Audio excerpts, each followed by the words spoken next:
There are two non-RSP uses. We've always said that the RSP is to be used for pension purposes and everything else, okay? But there are two situations here where you could use your RSP money for something outside of a pension plan itself, okay? First one is what they call the first-time home buyers. So this basically is anybody who's buying a home and they are new to the housing market, basically. When I say new, you've not owned a house for the last 4 years, basically. That's the definition of a new home buyer, is that they have been outside of the home buying business, so to speak, for 4 years. So essentially a brand new homeowners, you might say. They could actually withdraw up to $25,000 to make a deposit against that new home that they're buying. Okay, if you remember, I said to you in previous situations that if you withdraw money, not only will it be fully taxed, okay, but also you'll have withdrawal fees, okay, 10, 20, 30%, whatever, right? But because this is a first-time home buyer situation, you will not be taxed. That's number one. You will not be taxed. And number two, you will not be subject to the withdrawal fees. Okay, so therefore, this is really an excellent way of saving money into the future.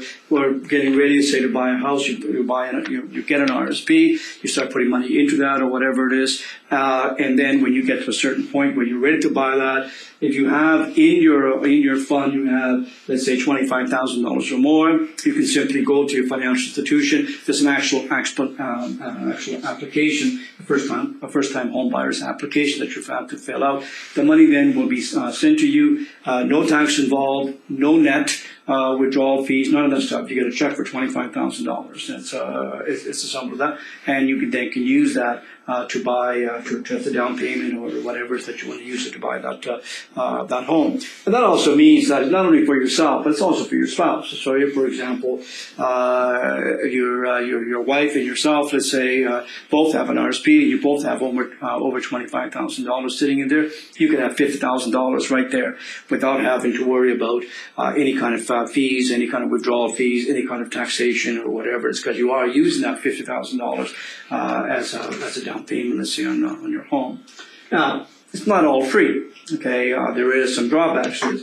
You must pay it back in equal installments within the first 15 years. So after you've moved in into your home, let's say a year after you moved in, you have to start making those contributions. Okay, so when you do your tax filing and everything else, it has to be shown that you have made that roughly that $1,700, let's say, payment. Should you miss a payment that particular year, that will be considered income for that year. And so therefore, you will be taxed on that contribution that you never made. So it is very important that you get into a systematic payment system of some sort, so that in the 15 years, you have in fact got rid of that $25,000. So any year that you miss for whatever reason, you will be in fact taxed because you never paid it back. Okay, so it's considered taxable income.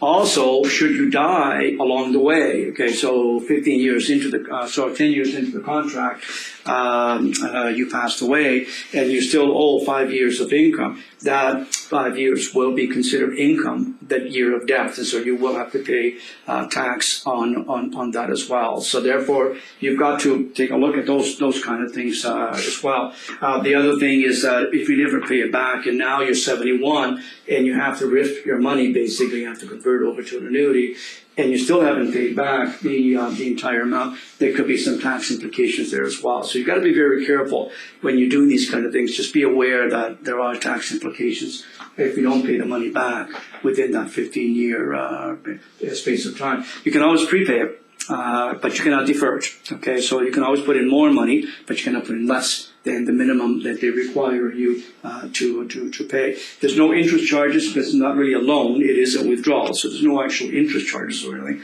It's simply a withdrawal. But you do have to pay it back within that 15 years. Okay.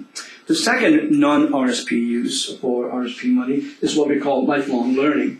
So today, many people, of course, when they lose their jobs, or they change careers or whatever it is, many of them will go back to an educational institution to get rehabilitated, learn a new trade, a new skill set, a new whatever, a new career, or whatever, okay? So you're in your 40s, you just lost your job through no fault of your own, doesn't really matter, okay?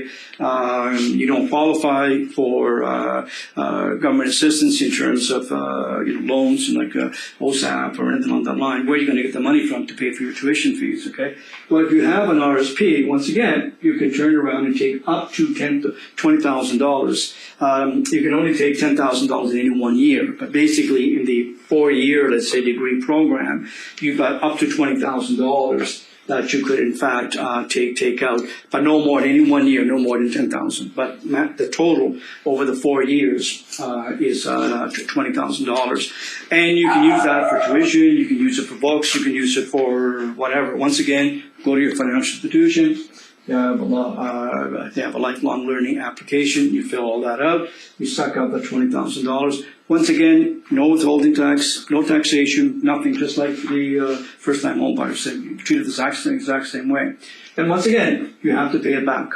Okay, so usually what they'll want is within 2 years of you basically graduating, presumably you have a job by then, you have to start making those payments, and you must start making those payments, and you must pay it back within 10 years. So it's the same as here. If you skip a year for whatever reason, that will be considered income for that particular year. So you don't want to necessarily do that kind of thing. Should you pass away during that 10 years, so it's, be the same type of situation. It will all be accumulated basically, and you'll have to pay your taxes at the year of death and everything. But despite all that, these two particular uses of non-RSP uses are extremely popular. So you should be aware that they do exist for your clients and everything. And of course, we'll see you next time.